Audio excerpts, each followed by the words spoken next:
misaotranao jeso malalo tratrizao fotona mamizao ianaranay antongotrao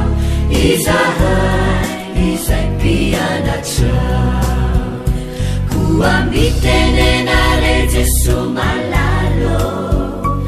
izahay iaino tsaranao ka irate niavy aminao itoetrabetsakao amponaya koa mitenenare jeso malalo izahay iaino tsaranao ka irate niavy aminao itoetrabetsakao amponaya irate niavy aminao itoetrabetsakao amponaya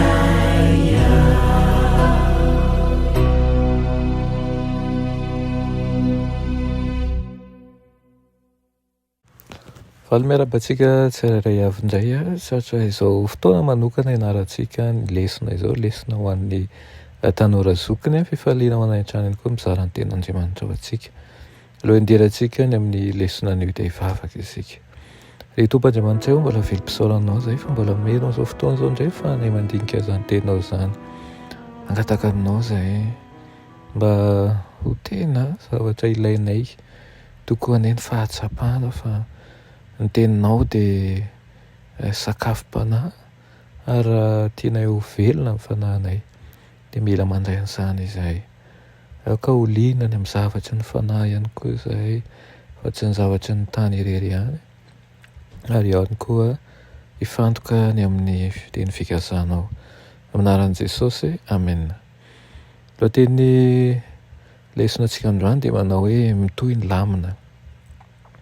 Mitohy ny lamina, ny eloka be vava ratsy indrindra natao teo amin'ny tantaran'ny olombelona rehetra dia tsy azo lavina fa ny famonoana ny zanak'Andriamanitra tsy manatsiny satria misy lafiny ara-panahy tamin'ny fijaliana dia tsisy olona iainana io avin'ny fijaliana io nampitandra ny Jesosy fa ireo izay manaraka ny diany dia hiaritra fanenjehana mitovy amin'izany ka tonga hatrany amin'ny fiaintsoana azy ireo hoe lakroa mihitsy azy kanefa hatraiza ny tafiditra amin'izany hazo fijaliana izany hatraiza no hiverenan'ny fanenjehana ny Kristy amin'ny mpanaradia azy eny fantatsika fa tsy maintsy hizaka ny fankahalana mitovy amin'izay natao tamin'i Jesosy isika ary izany fankahalana izany dia hivadika ho fanenjehana satria izy hoe raha halan'izao tontolo izao ianareo dia aoka ho fantatrareo fa izao izy efa halany talohanareo nanenjika izy dia hanenjika anareo koa naminany koa Jesosy fa hisy firaisana tsokombakomba amin'ny fiangonana sy ny fanjakana ary io fanenjehana io manomboka amin'ny fahefana ara-pivavahana hoy izy hoe famitandrema amin'ny olona ka hatolony ao amin'ny sinedrona sy okapohana amin'ny sinagoga ianareo ho lasa afon'ny afon'ireo pitika fanenjehan'ireo rehefa naomby tamin'ny fiadiana ny fahefan'ny fanjakana ny fiangonana hoentina eo anatrihan'ny mpanapaka sy ny mpanjaka ianareo no ny amiko izy izy ho vavolombelona aminy sy amin'ny jentilisa mifanaraka amin'ny teniny fanenjehana tany am-boalohany ao amin'ny bokin'ny Asana Apôstôly dia nanomboka tamin'ny fanehoan'ny fanoheran'ny mpitondra fivavahana izany ny antehitra tamin'ny famelezana ambavy izy ireo tamin'ny voalohany ary nanao herisetra kely fotsiny saingy rehefa niamafy ny fanorenana dia nitomba ny herisetra nosamborin'ny mpitondra fivavahana sy nokadrainy ny mpino ary tsy ela dia afaka nampiasan'ny fahefan'ny mpanjaka izay mpanjifa ny Roma izy ireo mba hampiatra ny heviny sy hamonoa ny mpandika lalàna ny Asana Apôstôly dia asaiko ianao hamaky azy ary manohy mitantaran'ireo fisehoan-javatra izay feno herisetra ny tranga nataiza nazahoan'ny Jiosy ny foanany fanohanan'ny mpitondra teo amin'ny toerana. Ary tamin'ny fotoana ny afaran'izany dia nahazo fanohanana ampy avy tamin'ny ampira ireo mpitondra fivavahana mba hiazonana amin'ny Paoly, ilay misionera malaza indrindra tao amin'ny fiangonana izay higadra tany Roma. Ny apokalipsy koa dia mampita fampitandremana amin'ny baribary fa ny hery fanenjehana mahery vaika indrindra teo amin'ny tantaran'izao tontolo izao dia ho vondrona iray mampifiangaro ny fiangonana sy ny fanjakana, io fiakambanana io izay ho meloka ho namono ny ankamaroan'ny martora kristianina dia aseho tahaka amin'ny vehivavy izay mitaingina bibidia. Fantatsika moa fa ny bibidia rehetra eo amin'ny faminanian'ny baiboly dia maneho firenena anankiray izany.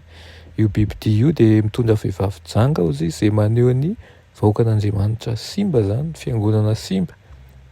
Ny iray amin'ireo famantarana mazava indrindra amin'ny fiangonana tahaka an'izany dia rehefa manampy ny tsy fahampian'ny hery avy amin'ny fanahy masina amin'ny hery avy amin'ny fanjakana. Mifanaraka amin'ny famaritana io fiangonana izay mpanao kolikoly ao amin'ny apokalipsy naseho fa mitaingina bibidia izy fa tsy mifamadika amin'izany satria amin'izao fotoana izao dia nahomby ny fiangonana tamin'ny fampiasana ny fahefan'ny fanjakana ho amin'ny fandaharam-pivavahana manokana. Zava-dehibe izany tsy ifehy ny fiangonana ny fanjakana, ny fiangonana no ifehy ny fanjakana ary fitaovany.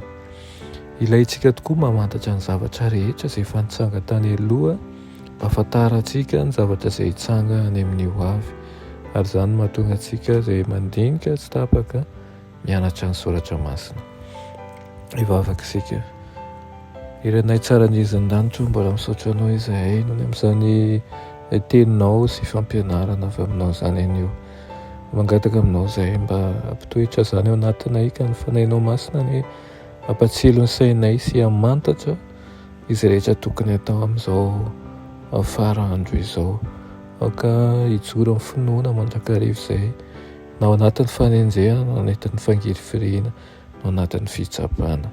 Anaran'i Jesosy, amen.